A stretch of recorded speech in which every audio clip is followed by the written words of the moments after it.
Hello girls, hello boys, bem-vindos ao Português Facinho Facinho com o Zé Roberto.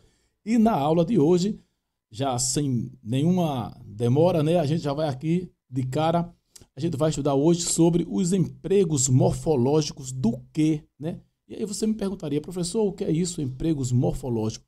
E aí eu lembro a você que todas as vezes que nós falamos de morfologia, nós estamos falando de quê? De classes gramaticais, ou seja, classificação das palavras dentro de uma classe gramatical. E como você bem sabe, na língua portuguesa existem 10 classes gramaticais, né? Substantivo, adjetivo, artigo, advérbio, verbo, coisa e tal. Então são 10. E o que, né? Quando nós falamos de análise de classe gramatical, o que é uma palavra que sempre traz algumas complicações, alguns obstáculos para os alunos, porque o que pode ser empregado em vários contextos, né? E em cada contexto ele assume uma função diferente. Consequentemente, ele pode ser classificado de várias formas dentro dessas classes de palavra, beleza? Então, hoje nós veremos os casos mais recorrentes de classificação gramatical. Lembre-se que nós estamos falando de classificação gramatical. Existem também as funções sintáticas do que, né, que isso aí fica para uma outra aula. Hoje nós vamos focar na classificação gramatical, ou seja, que função, que palavra, o que está representando em um determinado contexto, beleza? Então, é um adjetivo, é um substantivo, é um pronome, é uma preposição, um advérbio, beleza? Isso a gente vai ver hoje, beleza? Então, português facinho, facinho com o Zé Roberto. Se você ainda não é inscrito, se inscreva no nosso canal e vamos de som para alegrar. Show! Simbora, galera. Vamos lá. Então, muito bem. Classificação gramatical do que? O que, acompanha aqui a leitura comigo, pegar o meu apontador. O que é uma palavra que geralmente os alunos têm dificuldade em classificá-la. Faltou um acento aqui. Escrevi agora, foi coisa rápida, beleza? Isso porque, dependendo do contexto, né, ela pode assumir o papel de várias classes de palavras, como já falei, várias classes gramaticais, né? Vejamos agora os casos mais comuns, beleza? Bons estudos, galera. Então, selecionei aí, se eu não me engano, foram 10 ou 11 papéis gramaticais, né, que o que pode desempenhar. Às vezes eu falo função, mas se eu falar função é no sentido de classe gramatical mesmo, porque geralmente, como eu falei, quando nós falamos de função, nós estamos falando de sintaxe, beleza? Então, se eu me confundir aí, lembre-se que eu não estou falando de sintaxe, estou falando de morfologia, classe gramaticais, beleza? Então, simbora, galera. Mais uma vez, bons estudos e... Agora vai, agora não tem mais música não, beleza? Bora lá. Bora? Passou.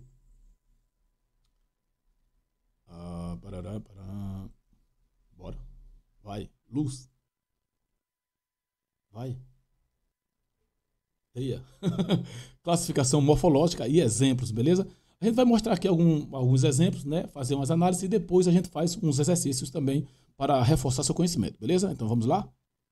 Pronome relativo. Pronome relativo é um dos mais recorrentes. E o que é um pronome relativo?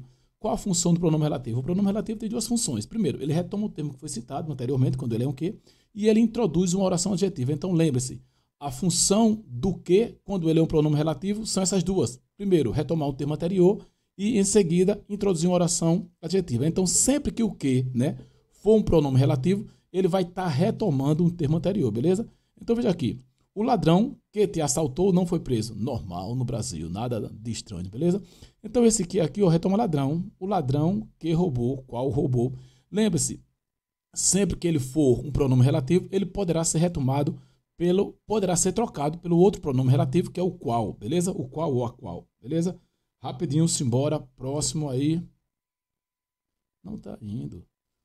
Conjunção integrante. Conjunção integrante. Você disse que não sabe se não. Muito bem. Veja que esse que aqui, diferente do que do pronome relativo, ele não retoma uma palavra anterior. Qual a função aqui? Ele aqui é chamado de conjunção integrante subordinativa. Por quê? Porque liga uma oração principal, que é essa daqui, você disse, a uma oração subordinada substantiva. Você disse que não sabe, se não, você disse isso. Então lembre-se, quando o que puder ser substituído pela palavra isso, ele vai ser uma conjunção integrante, beleza? Isso só ocorre quando ele é conjunção integrante subordinativa. poderá ser substituído. Você faz esse jogo mentalmente, né? Vê se cabe. Você disse que não sabe, se não, você disse isso. Então, quando isso acontecer, você estará diante de uma condição integrante, beleza? Simbora, galera. Mais uma aqui para nós. Advérbio de intensidade. Que delícia essa lasanha. Oh, como está gostosa essa lasanha. Veja que esse que aqui tem uma ideia de intensificar. Que delícia, quer dizer, está muito deliciosa, ok? Quão deliciosa, está aqui uma forma de substituí-lo, né? Como, né? Então veja aqui, ó, que ele não está ligando duas orações, né? Como é o caso aqui do pronome relativo e da conjunção integrante, e nem está retomando nenhum termo anterior, beleza? Ele traz essa ideia aí de intensidade, beleza? Vamos lá.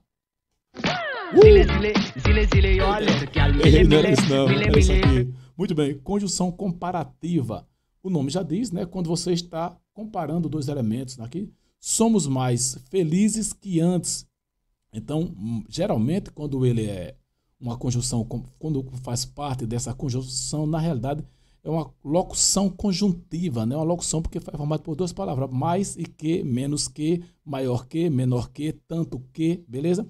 Então também é fácil identificá-lo porque ele vai estar fazendo uma comparação, o nome já diz, e vai vir sempre somado aqui, ó, com esse elemento aqui, mais que, menos que, beleza? Vamos para a próxima. Não veio música. Conjunção consecutiva. A consecutiva apresenta uma consequência e também aí é fácil identificá-la. Nesse caso aqui, ela também é uma conjunção subordinativa, só que é uma conjunção adverbial, beleza? E é fácil identificá-la também, porque ele vai vir sempre trabalhando com esse tanto aqui, ó. Vai introduzir uma oração que apresenta uma consequência, beleza? Dormi tanto que perdi o sono à noite, beleza? Vamos lá, mais uma, português facinho, facinho com o Zé Roberto, vem em mim que eu sou facinho, facinho. Conjunção final. Quando nós falamos de conjunção final, nós também estamos falando de uma conjunção subordinativa adverbial, que indica o quê? Uma finalidade, que vai introduzir uma oração que vai apresentar uma finalidade, beleza? Rezo, rezo que você melhore, é o mesmo que rezo para que você melhore. Ele poderá ocorrer junto, né, dessa conjunção, né? Rezo para que você melhore ou rezo a fim de que você melhore, beleza?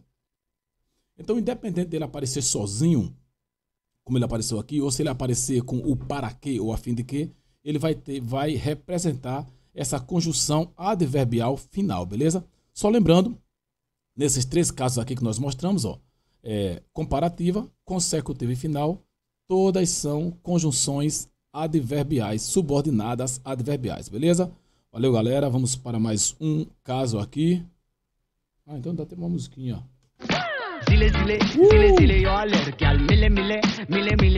Show, muito bem, vamos lá. Português facinho, facinho com o Zé Roberto. Classificação morfológica e exemplos, continuando.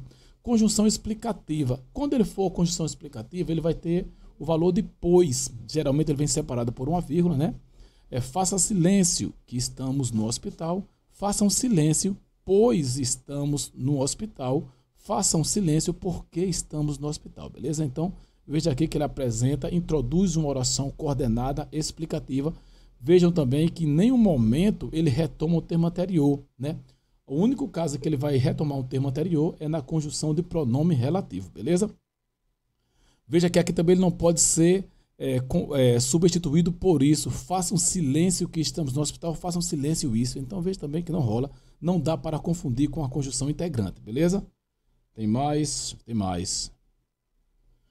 Conjunção temporal, né? Na conjunção temporal ela também é uma conjunção subordinativa adverbial também temporal, mas sempre vai trazer essa ideia de tempo, né? Assim que foi chamado, ele sorriu. Quando, né? Ele vai trabalhar também geralmente com outra palavra, né? Assim que foi chamado, desde que, logo que, né? Então ele vai trabalhar uma locução conjuntiva adverbial de tempo. Geralmente vai vir o que somado a outra palavra, beleza? Você vai ter que entender aí dentro do contexto, né? Se essa locução, essa conjunção está trazendo uma ideia de tempo, de comparação, de finalidade, beleza? Então, assim que foi chamado, quando foi chamado, logo que foi chamado, desde que foi chamado, ele sorriu, beleza? Mais uma para você.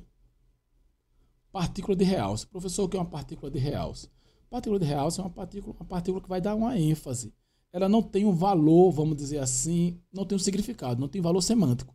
Serve apenas para tornar uma frase assim mais sonora, beleza? Então veja aí, ó. Quase que não conseguimos embarcar.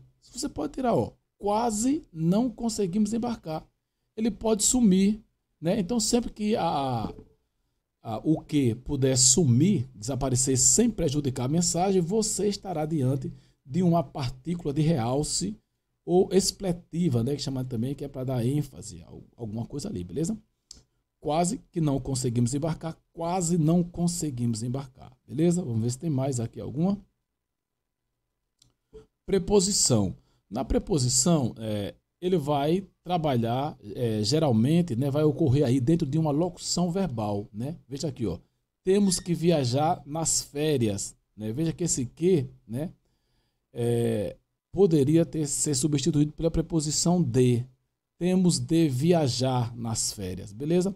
Então, quando ele puder ser trocado pelo de, né, ele vai estar representando o papel da preposição de, né? Geralmente, não é só nesse caso, ele vai ocorrer também em várias expressões, né? Em várias locuções verbais, juntando esses dois verbos aí, beleza? Valeu, galera, eu acho que acabou. Então, nossa exposição foi essa. Agora vamos fazer um pequeno exercício para você testar seus conhecimentos e também para reforçar o que você aprendeu, né? Mas desde já é fundamental que você faça as anotações, né? Faça os exemplos e aí tente entender, né? Relendo esses elementos aí, para que você não veja simplesmente o vídeo e dizer, entendi, e depois não lembrar exatamente o que está acontecendo, beleza? Valeu, galera. Português facinho, facinho com o Zé Roberto e vamos de som.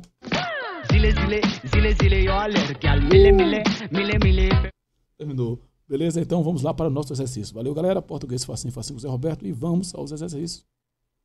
Tinha mais um. Caramba, velho. Meu bem-querer tem um quê de pecado, acariciado pela emoção, Djavan. Eu já tinha colocado a música de Djavan, não foi no início? Esqueci de falar. Então, meu bem-querer, ó, sempre que o que vier aqui com... Esse aqui é o mais fácil de reconhecer. Quando ele vier com um circunflexo aqui, o acento circunflexo, né? E vier antecedido por um artigo, né? Aqui você vai estar diante de um substantivo. Porque todas as palavras que são precedidas por um artigo passam a ser substantivo, né? Tanto por um artigo indefinido, como esse caso, como por um artigo definido, beleza? Então, meu bem-querer tem um quê de pecado, acariciado pela emoção. Show. Beleza, galera? Vamos aos nossos exercícios.